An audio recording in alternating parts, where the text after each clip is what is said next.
Rise and shine, Pool Player Nation. Welcome to this breaking news edition of Billiards Digest Live.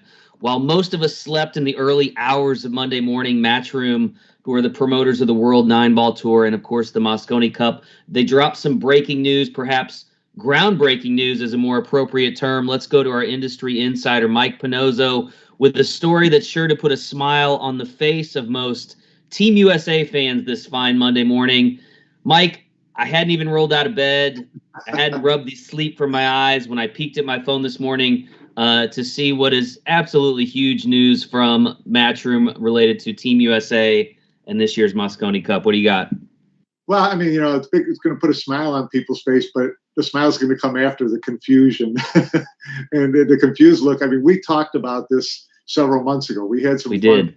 Fedor on Fedor Gorst on one of the interviews, and we posed this photograph of him with his, USA hat, and all the scuttlebutt back then was Fedor should play for Team USA because he's he's living in the USA now, and Europe has disowned him, and he's our property, and everybody had a lot of fun with it.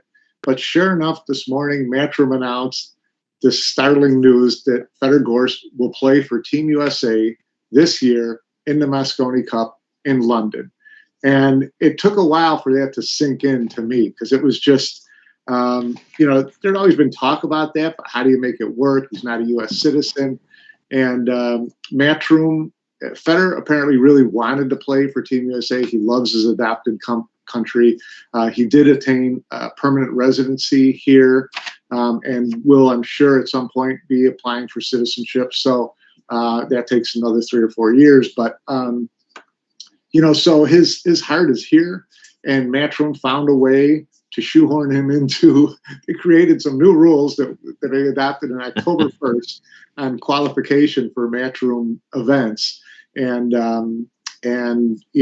permanent residency was included in that. And so that's the technicality that allows Fedor to do it. But it's just the broader picture of what this does for Team USA this year.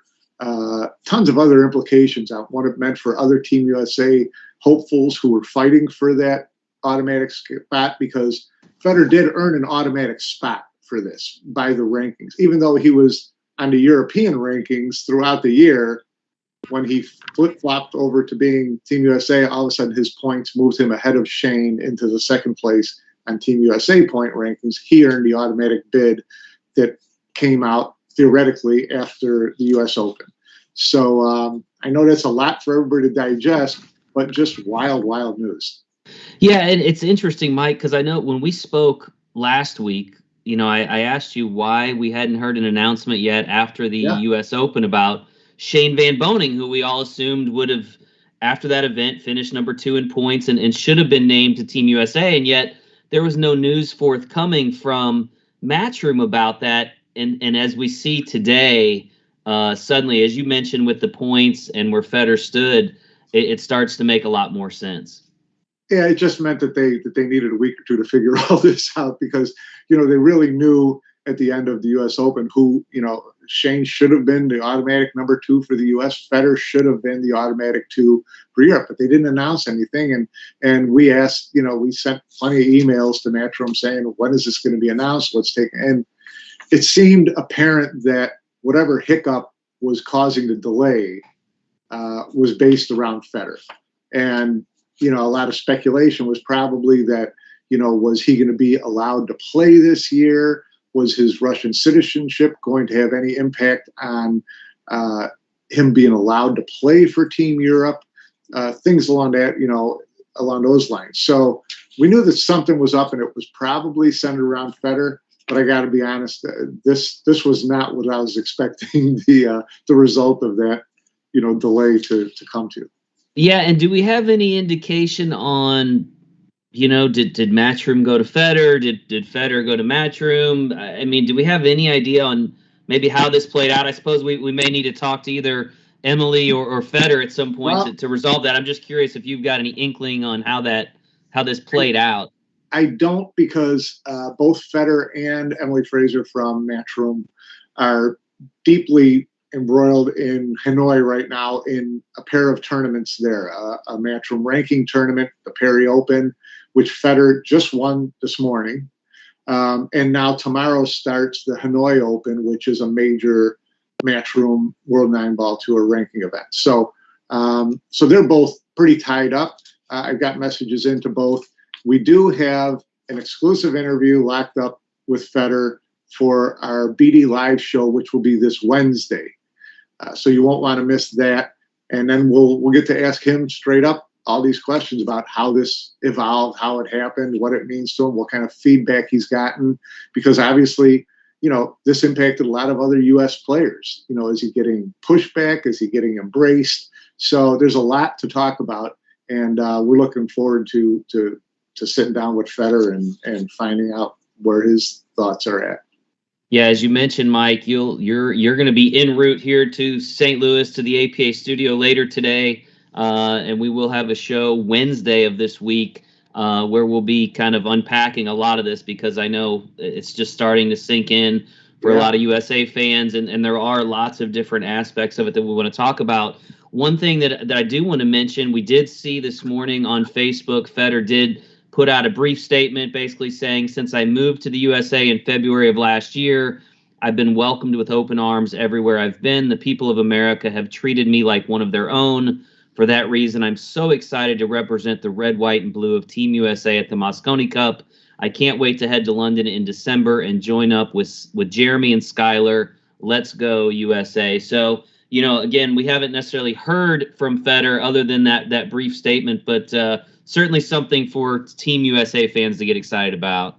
Yeah, no, I mean, when you look at Team USA now, once you get through all the clutter of how this all took place, let's just get to the fact that it has taken place, and this is going to be part of the team for this coming December.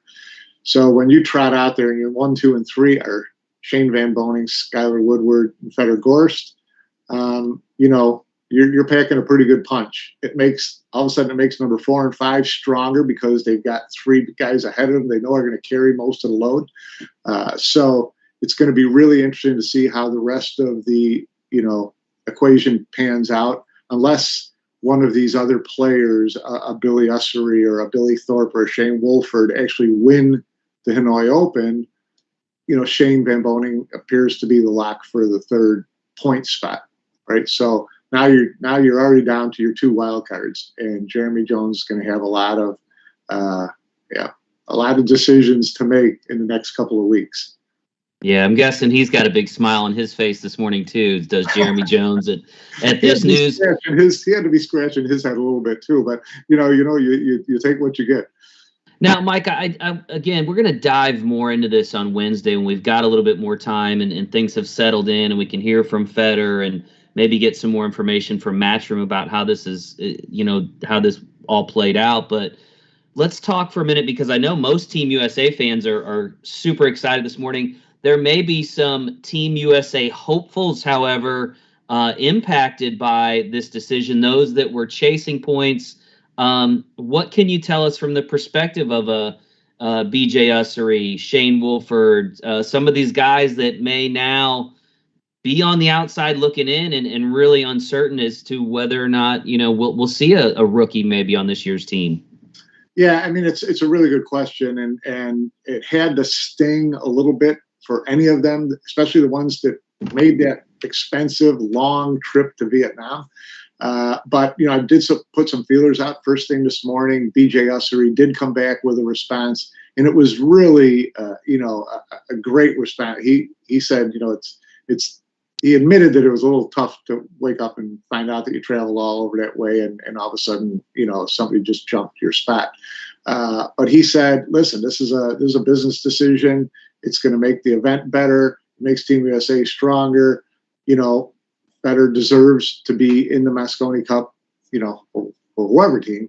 So he really handled it very well. Oscar Dominguez posted on social media this morning already as well, saying hats off. He likes the kid.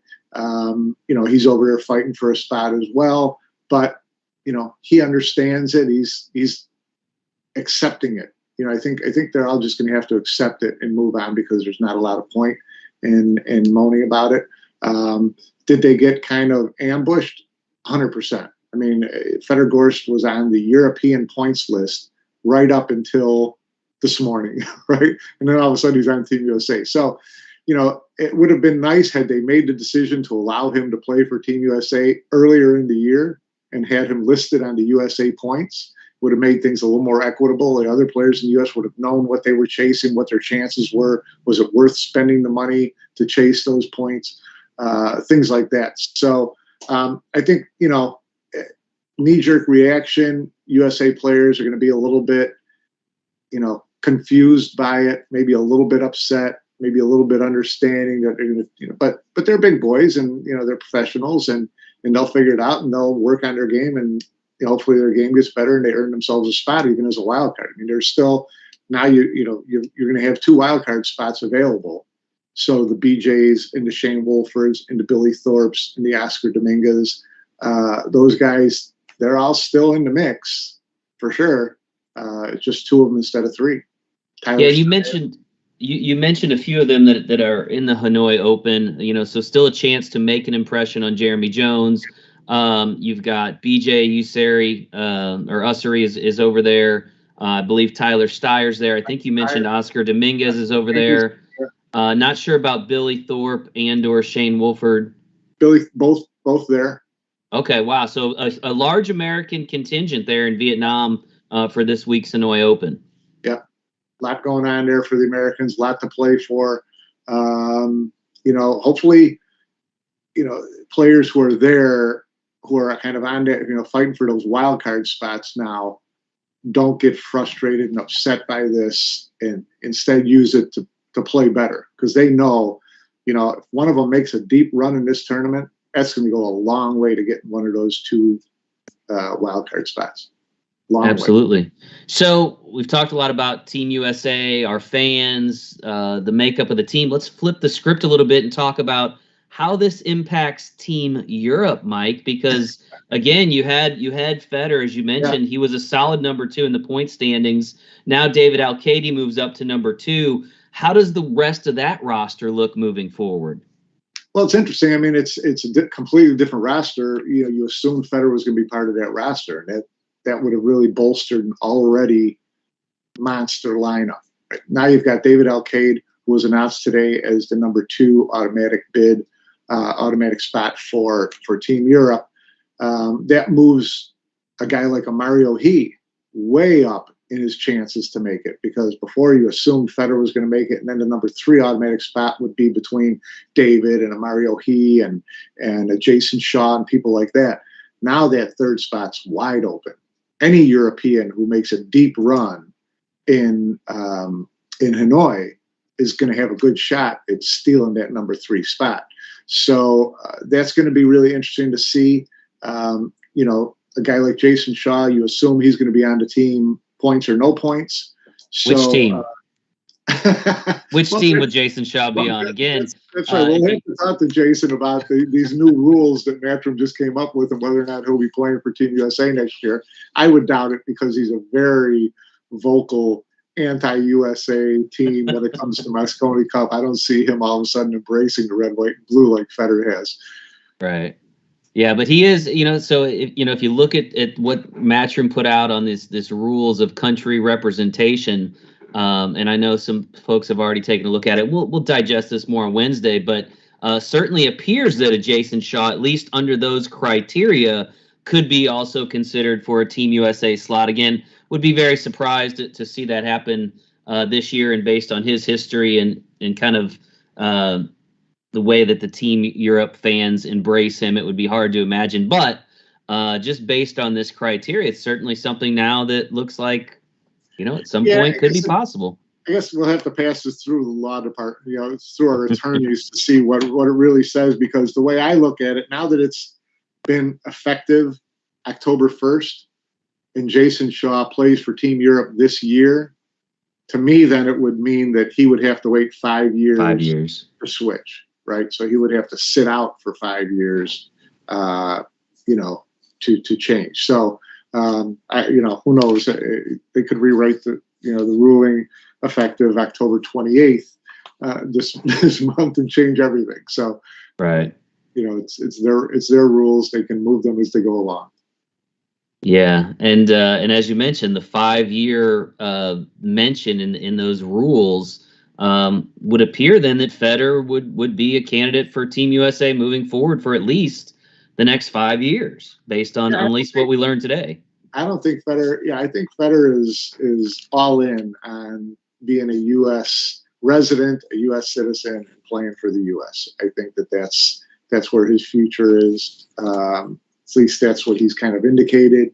So yeah, I'd be happy to have him in the crew. Unbelievable news this morning, Mike, no doubt. And obviously on the heels of the big WPA announcement yesterday about potential player bans. So we're going to dive into all of that on Wednesday. But a little bit of a stroke of PR genius from our friends at Matchroom. They're playing chess while the rest of us are playing checkers, I guess, as the old saying goes. So there's a lot going on. It's going to be a political science class on Wednesday. All right. So, Mike, I'm going to let you, you prettied up very early this morning. I got to give it to you. Ready to go. I saw the news and I'm like, makeup. So we'll let you get to cooking the wife breakfast or whatever else you got to do this morning before you head here to St. Louis. But again, folks, we're going to be live at the studio, Billiards Digest Live, this coming Wednesday, 2 days from now. We will have an exclusive interview with Fedor Gorst. Mike and I will be there to unpack not just what's been happening with the Mosconi standings, but the latest updates from the pro pool tournaments that are out there. Obviously, as we move closer to the Mosconi Cup and all those ramifications, as well as the fallout from this WPA announcement yesterday in terms of unsanctioned events, which I know we could spend probably a whole episode talking about. So we'll have plenty of time on Wednesday. Make sure you come back and join us. Mike, appreciate you getting up early and jumping on here, and look forward to seeing you when you get here to St. Louis. Can't wait. All right. Thanks for tuning in this morning, guys. See you soon.